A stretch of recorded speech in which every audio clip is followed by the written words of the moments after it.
ओम शांति। अॼु मिठा मिठा श्री बाबा ब्रह्मानंद द्वारा चवनि था मीठे मीठे बच्चे।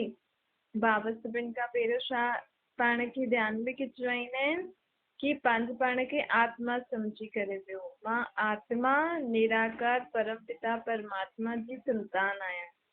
मां आत्मा जो स्थान भ्रुकुटी जे विच में रहण जो आहे। मां आत्मा ही शरीर द्वारा हर कर्म कंदी आहियां। हाणे मुझ आत्मा खे मुंहिंजो बाप ज्ञान ॾियण आयो आहे, सम्झ ॾियण आयो आहे। छो जी परमात्मा मुंहिंजो बाप ज्ञान जो सागर आहे न। उनखे आत्माउनि जो खुदि जो सृष्टि जे आदि मध्य अंत जो ज्ञान अथसि। जेको ज्ञान सृष्टि में कहिड़ी बि आत्माउनि खे न आहे, उहो ज्ञान परमात्मा में आहे। तॾहिं परमात्मा खे जानी जाननहार चईं। परमात्मा हर हिक जे कर्मनि खे न ॼाणंदो आहे कि पाण सॼो ॾींहुं छा था करूं। परमात्मा जानी जाननहार आहे कि हुनखे आत्मा पर खुदि जो आत्माउनि जो सृष्टि चक्र जो आदि मध्य अंत जो ज्ञान अथसि। ये सृष्टि पहिरियों हिन सृष्टि ते छा हुयो, पोइ मध्य में छा थियो, पोइ हाणे अंत में छा थिए थो। हाणे हिन सृष्टि खे परिवर्तन कीअं करिणो आहे, परमात्मा में इहो ज्ञान अथसि। इन रीति वो जानी जाननहार आहे। लेकिन परमात्मा जो पाण चईंदा आहियूं कि मथां वारे तो ॾिसे ई थो। बाबा चए थो मां हर हिक खे सॼो ॾींहुं न वेही करे ॾिसंदो आहियां। मुंहिंजा त दुनिया में केॾा सारा ॿार आहिनि न। मां हर हिक खे वेही करे ॾिसां त मुंहिंजो इहे थी कीअं सघंदो। मूंखे त मां त उन्हनि जे ई बारे में ॼाणंदो आहियां जेका सच्चे मन सां मूंखे यादि कंदा आहिनि ऐं हर घड़ी मूंखे पंहिंजे पाण सां गॾु रखंदा आहिनि, मूंखे पंहिंजो हाल ॿुधाईंदा। उन्हनि ॿारनि जे लाइ वरी बि मां ॼाणे सघंदो आहियां। बाक़ी त हर हिकु छा थो करे उन्हनि जे बारे में मां न ॼाणंदो आहियां। इहे पंहिंजे कर्म जेका थींदा आहिनि न, हिन जो लेप शेप पंहिंजी आत्मा ते चढ़ंदो वेंदो आहे। हुन रीति पंहिंजो जनम मरण या पंहिंजे जीवन में परिस्थिति ख़ुशी दुख सुख शांति ईंदी रहंदी आहे। बाक़ी परमात्मा थोरी थो ॾिसे तव्हां चोरी था करो त तव्हां सां अहिड़ो बुरो कर्म थिए, तव्हांखे जेल में विझो या तव्हांखे कोई अहिड़ो दुख थिए।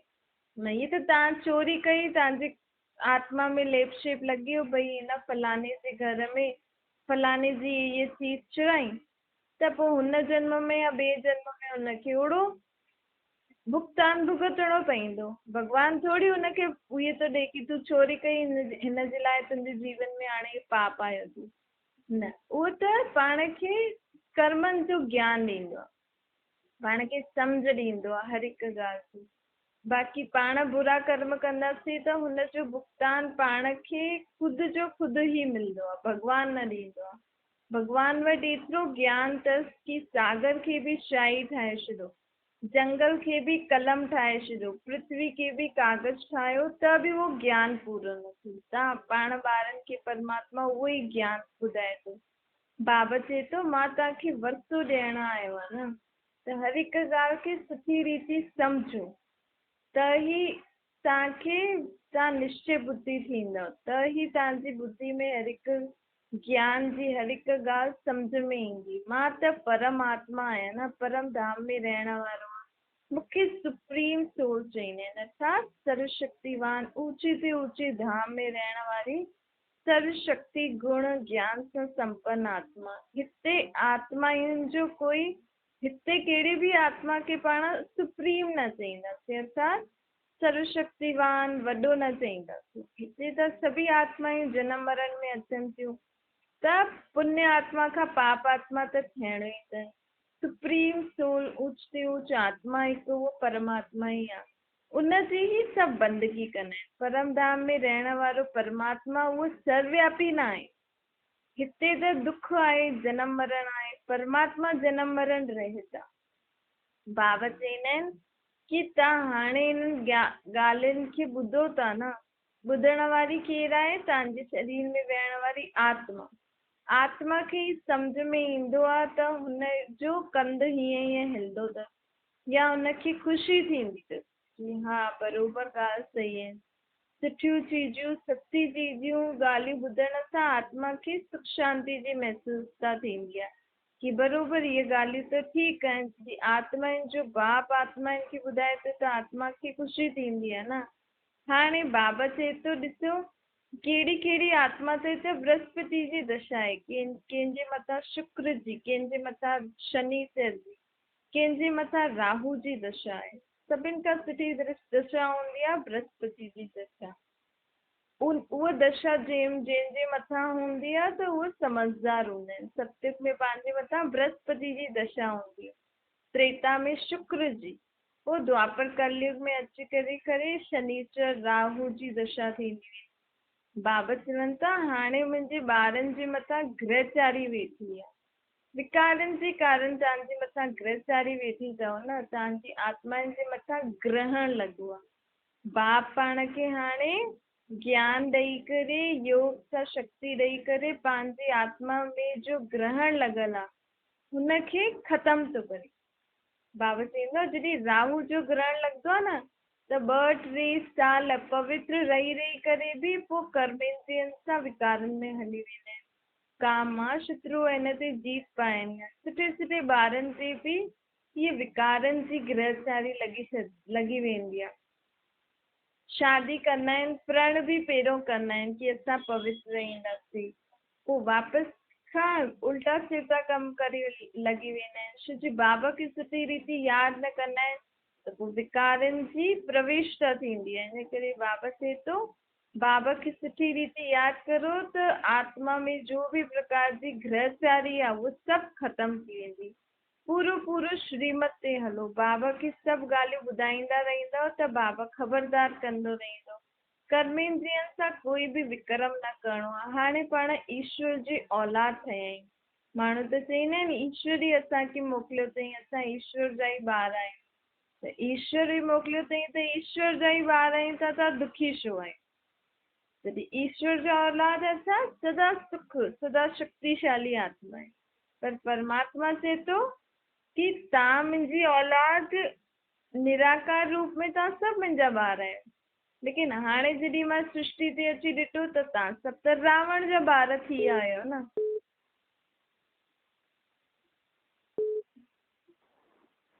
छो जी रावण जी मत पे पिया हलो। हाणे मां तव्हांखे पंहिंजी सम्झ ॾेई करे वापसि तव्हांखे पंहिंजो ॿार ठाहियां थो। पहिरियों पाण ईश्वर जी औलाद न हुयासीं। ईश्वर कॾहिं बि न चईंदो कि तव्हां विकारनि में वञो। जबकि गीता में बि लिखियलु आहे काम आहे शत्रु आहे। परमात्मा थोड़ी चईंदो आहे विकारनि में वञो। ये त रावण संप्रदाय शुरू थी न द्वापर खां, त पाण विकारी थियासीं। द्वापर खां पाण रावण जा ॿार थी आयासीं। रावण पाण खे पंहिंजी गोद में वरितो हुई। हाणे परमात्मा पाण खे ज्ञान सम्झ ॾेई करे पंहिंजी गोद में थो वठे। हाणे पाण ईश्वर जी औलाद आहियूं। पहिरियों न हुयासीं। भले पाण मुख सां चईंदा हुयासीं ईश्वर असांखे मोकिलियो अथई, ईश्वर ई सभु कुझु थो कराए, कण कण में ईश्वर आहे। ईश्वर अर्थात सुखदाता, सुख स्वरूप। अगरि कण कण में ईश्वर आहे, असांखां ई सॼो कमु ईश्वर थो कराए, असांखे ईश्वर मोकिलियो अथई त असांखे दुख छो? असां ईश्वर जे मथ ते त हलूं नथा ऐं पंहिंजे पाण खे ईश्वर जा ॿार था ॾियूं। ईश्वर थोरी हिक ॿिए खे गारियूं ॾींदो या मारंदो। भॻवानु कंदो आहे कॾहिं? भॻवानु त निराकार आहे। उहो त ज्ञान जो सागर अची करे पाण खे ज्ञान ॾींदो आहे। जॾहिं पाण देवी देवताउनि जी महिमा ॻाईंदा आहियूं कि उहे डबल अहिंसक आहिनि, अर्थात न काम कटारी हलाईंदा आहिनि, न हथ पेरनि सां कोई लड़ाई झगड़ो कंदा आहिनि। त भॻवानु जे उन्हनि खे इहो ठातो उहो कीअं मार झगड़ो कंदो? त इहे चइणु बिल्कुलु ग़लति आहे कि असां ईश्वर जी औलाद आहियूं। निराकार रूप में आत्मायूं बाबा जा बि संतान आहिनि। लेकिन हाणे पाण सभी रावण जा औलाद थी वियासीं। हाणे भॻवानु पाण खे ब्रह्मा मुख द्वारा ज्ञान ॾेई करे ब्रह्मा जे मुख सां पाण खे एडॉप्ट कयो अथई। हाणे पाण ईश्वर जा औलाद ठहिया आहियूं त हाणे पाण खे कदम कदम ते परमात्मा जी श्रीमत ते हलणो आहे। विकारनि जो त्याग करणो आहे, बुरी ॻाल्हियुनि जो, बुरी खान पान जो, जेका बि आसरी स्वभाव संस्कार आहिनि हुन खां पंहिंजी परहेज़ करणी आहे। ॾाढी ई रॉयल रीति सां रहणो आहे। रॉयल अर्थात ईअं न पाण महांगा महांगा कपिड़ा पायूं, वॾी गाॾियुनि में वॾा वॾा घर ठाहे करे रहूं। रॉयल मतिलबु इहो न थींदो आहे। रॉयल मतिलबु कि सभु कुझु साधारण हुजे लेकिन पंहिंजी सोच, पंहिंजा कर्म, उथणी वेहणी ॾाढी सुठी हुजे। हिकदमि परमात्मा जी यादि में रही करे न्यारो प्यारो हुजणो खपे। त ईअं रीति पाण खे रॉयल ठहिणो आहे, न ज्यादा घटि न ज्यादा, साधारण रीति रही करे परमात्मा जी यादि में रही करे हर हिकु कर्म करणो आहे। ॾिसो लक्ष्मी नारायण केतिरा रॉयल आहिनि, उन्हनि जो पहनावा बि केॾो सुठो आहे, शरीर जो कोई अंग ॾेखारे में न ॾींदो आहे, कीअं ढकल आहिनि न। ईअं रीति पाण खे रॉयल रहणो आहे। हल पाण खे महांगा कपिड़ा हाणे खां ई न पाइणियूं त पाण खे सतयुग में मिलंदा, लेकिन हाणे पाण खे हिन रीति सुठी रीति कपिड़ा पाइणा आहिनि, सुठी रीति खाइण पीअण ॻाल्हाइण। छा देवी देवता ईअं हा हा हू करे खिली करे ॻाल्हाईंदा या ईअं जोर जोर सां ॻाल्हाईंदा? उन्हनि जे त चेहरे में ई मुस्कुराहट हूंदी आहे न। उहो मुस्कुराहट जहिड़ी पाण खे ईअं खिलणो खपे, ज्यादा आवाज़ सां बि न खिलणो खपे। ॻाल्हाइणो बि ॾाढो धीरे सां आहे। जानवर कुतो चिल्लाईंदो आहे त गली जे ॿाहिरि ताईं आवाज़ वेंदी आहे, हिते त मनुष्य घर में एॾी जोर सां थो ॻाल्हाए कि ॿाहिरां वारा ई था ॿुधनि। त पाण जानवर थोरी आहियूं, इंसाननि वांगुरु ॻाल्हायो। मनुष्य आत्मा खे हाणे देव आत्मा परमात्मा ठाहिणु आयो आहे, त संस्कार उहो हिते खां ई भरणा आहिनि न। छो जी हाणे ई पाण ईश्वर जी औलाद ठहिया आहियूं, सत्युग में त पाण देवी देवताउनि जी औलाद हूंदासीं न। द्वापर खां असां रावण जी औलाद थींदासीं।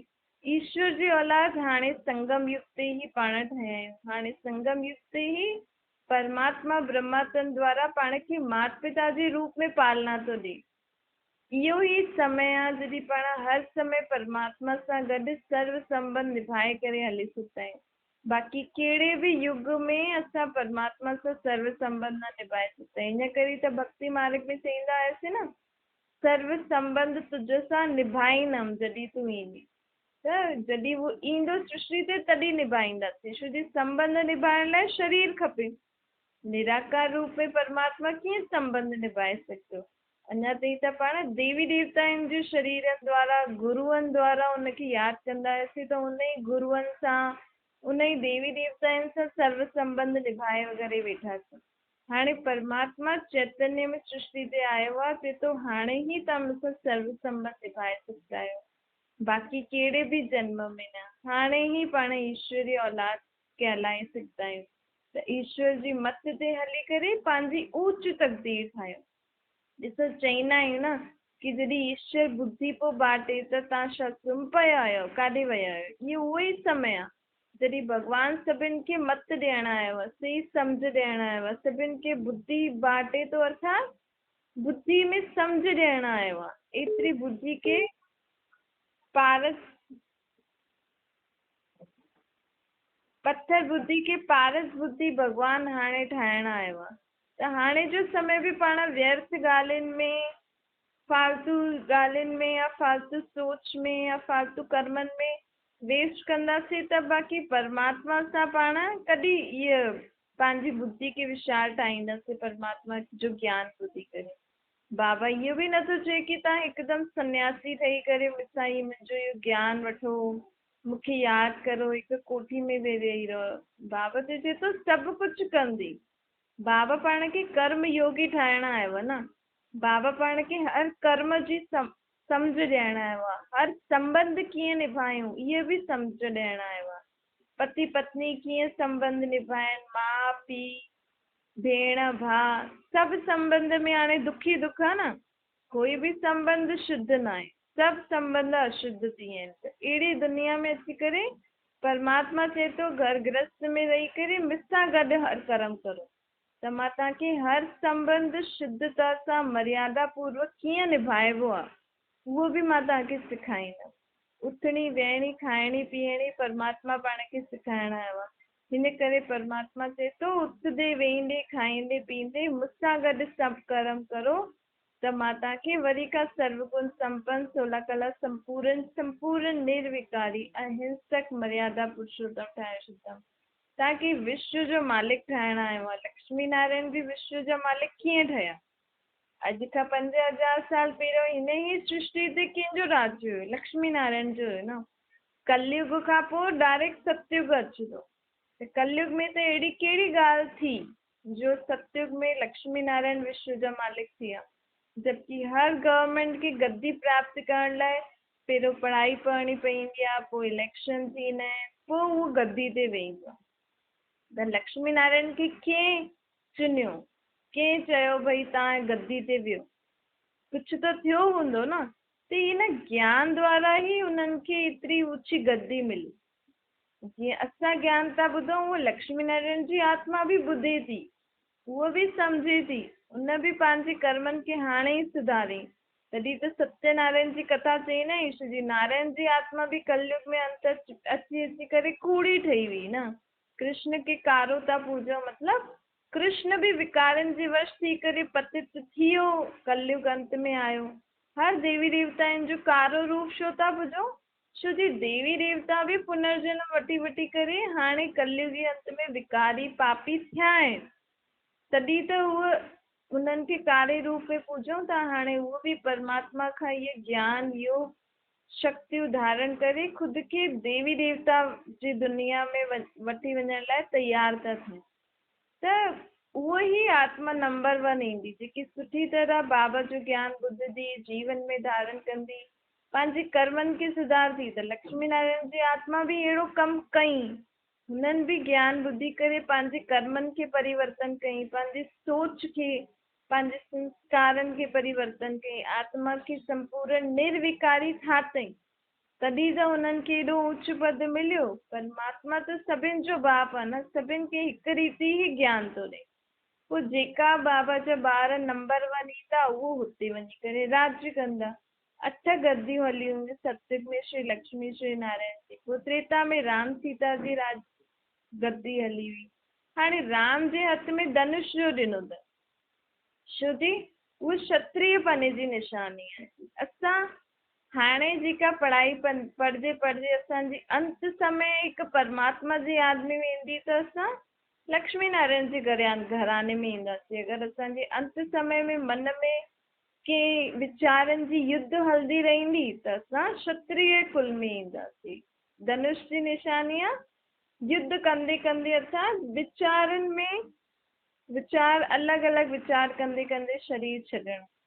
ईअं न कोई त्रेता में राम सीता ईअं धनुष, राम कोई धनुष खणी करे पंहिंजो राज्य हलाईंदो आहे। ईअं आहे कि आत्मा में संस्कार सुठी रीति न भरिजनि। जेका परमात्मा हाणे जीअं संस्कार चए थो उन रीति राम जी आत्मा में संस्कार न भरिया, उहो बि युद्ध कंदे कंदे पंहिंजो शरीर छॾे। हिन करे हुनखे उहो निशानी ॾिनी अथनि। बाक़ी कोई देवी देवता ईअं हिंसक चीज़ियूं थोरी खणी करे घुमंदा। हाणे कृष्ण खे चए अथनि कि वो चक्र घुमाई त असुरनि जो गलो काटे। हाणे किथे पाण चऊं था देवी देवता डबल अहिंसक आहिनि, त कृष्ण त अहिंसक डबल अहिंसक आहे न, त उहो छो चक्कर हलाईंदो आसुरी स्वभाव, असुरनि जो गलो काटंदो? इहे त हाणे कृष्ण जी आत्मा पूरे चक्कर जो ज्ञान अथसि हुन में। त हिन चक्कर जे ज्ञान सां परमात्मा जी शक्ति सां हुन आसुरी स्वभाव संस्कारनि जो नाश कई। पंहिंजी आत्मा जे अंदरि जो आसुरी स्वभाव संस्कार आहिनि न, लड़ाई झगड़ो कूड़ पाप विकार आदि, हिननि खे नाश कई कृष्ण जी आत्मा परमात्मा खां इहो चक्कर जो ज्ञान वठी करे। पोइ दुनिया में इहे ॾेखारे अथनि भई देवी देवता बि एॾा हिंसक हुया, त असां छो न इहे सभु चीजूं रखूं लड़ाई करण लाइ? त कलंक लॻी वियो न, इहे बि पाप लॻी वियो, इहो बि पाप पंहिंजे मथां चढ़ंदो आहे। पाण चऊं असां नीच पापी छो थिया आहियूं? देवी देवताउनि खे चऊं था तव्हां एॾा सुठा आहियो, असां नीच पापी छो आहियूं? छो जे असां कृष्ण खे राम खे अहिड़ियूं अहिड़ियूं चीजूं ॾेई करे हुननि खे हिंसक ठाहे छॾियो आहे। हिन करे त पंहिंजे मथां पाप लॻियो आहे। हाणे बाबा अची करे हर हिकु ॻाल्हि जो यथार्थ मतिलबु थो ॿुधाए कि इन जो मतिलबु छा आहे, इन जो मतिलबु छा आहे। त पाण खे बि उहा चीज सम्झी करे जीवन में धारण करणी आहे। पाण खे बि कमल पुष्प समान पवित्र रहणो आहे। बस दुनिया में त आहे, कलयुगी दुनिया में त रहणो ई आहे न। जेसिताईं सतयुगी दुनिया अचे हिन शरीर में रही करे आत्मा खे पावन ठाहिणो आहे। त इहे बि हिकु कीचड़ आहे न, बाबा चए थो इहा दुनिया बि हिकु कीचड़ समान आहे।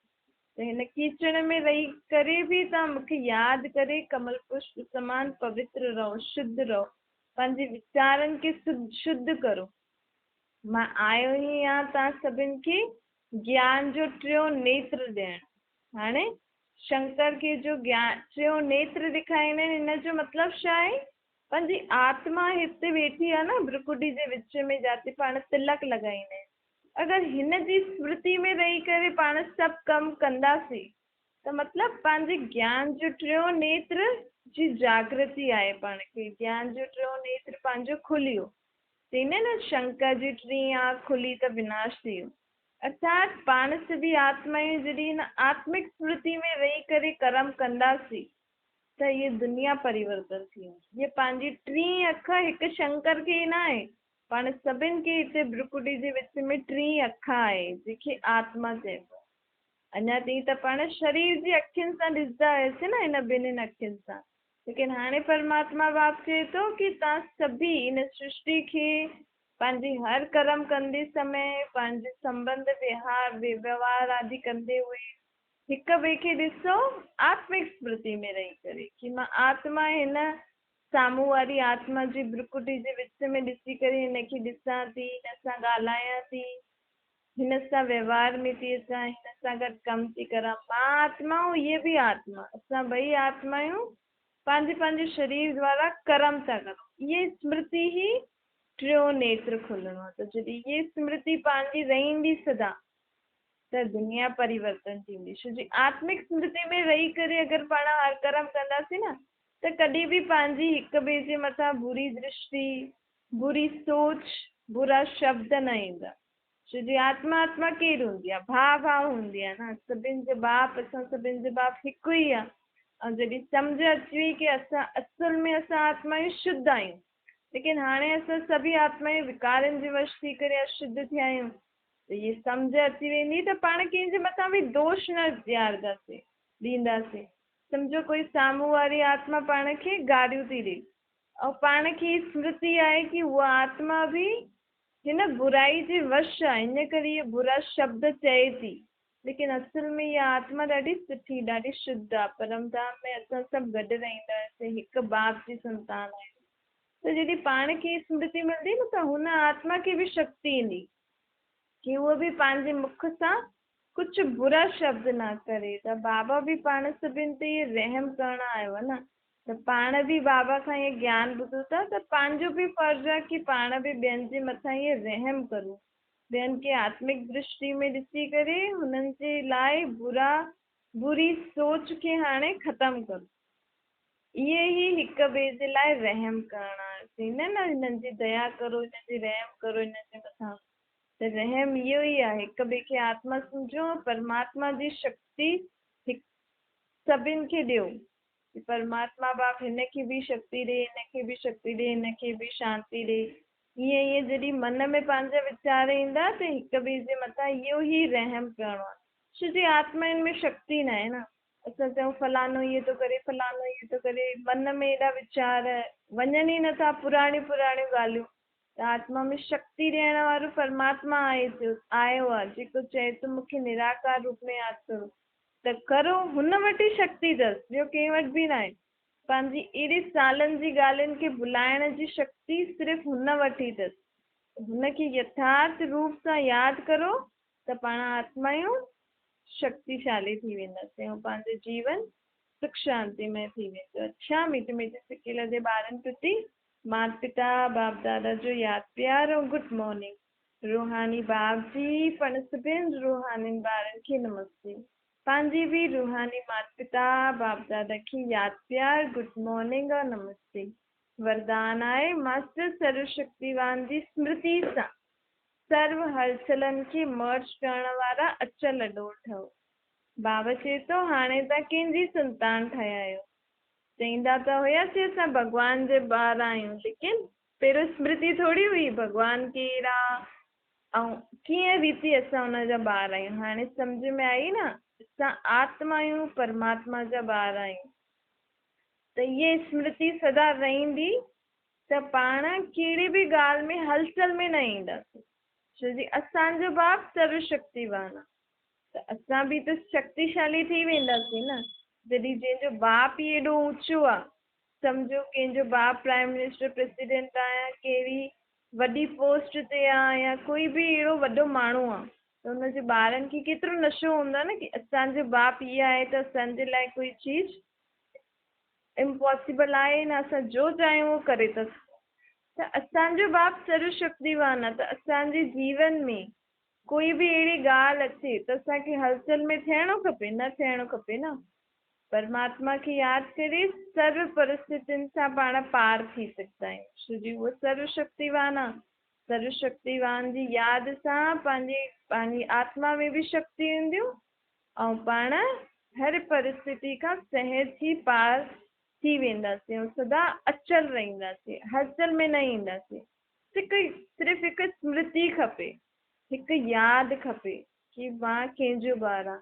त सुबुह शाम या कर्म कंदे कंदे विच में इहे पंहिंजे पाण खे स्मृति में ॾियारायो कि मां केरु, आत्मा, मुंहिंजो बाप केरु आहे, सर्वशक्तिवान बाप आहे, परमात्मा आहे। ॿियो कुझु बि नथा करो त कम से कम सुबुह जो उथो या राति जो सुम्हो या ॾींहं में कॾहिं बि समय मिले त इहो हिकु शब्द घड़ी घड़ी पंहिंजे मन में पको कजो कि मां आत्मा परम पिता परमात्मा शिव सर्वशक्तिवान जी संतान आहियां। त जॾहिं इहो यादि ईंदो त आत्मा में सर्वशक्तियूं आपे ई भरिजे, लेकिन निराकार रूप में यादि कजो कि शरीर जे रूप में न यादि कजो। मां निराकार आत्मा जो बाप, निराकार परमात्मा सर्वशक्तिवान। स्लोगन आहे, नाजुक परिस्थितियुनि में घबराइण जे बदिले हुन खां पाठ पढ़ो ऐं स्वयं खे पको ठाहियो। कोई बि अहिड़ी ॻाल्हि थी अचे त हीअं सम्झो इन जेकी बि ॻाल्हि आई आहे हिन सां मूंखे कुझु सिखणो आहे, इहा मूंखे कुझु सिखाइण आई आहे, मूंखे मुंहिंजो अनुभव वधाइण आई आहे, मूंखे पको करणु आई आहे। त हुन ॻाल्हि खां पाठ पढ़ो, पको थियो, अनुभवी थियो ऐं परमात्मा जी यादि में अॻियां हलंदा हलो। अच्छा।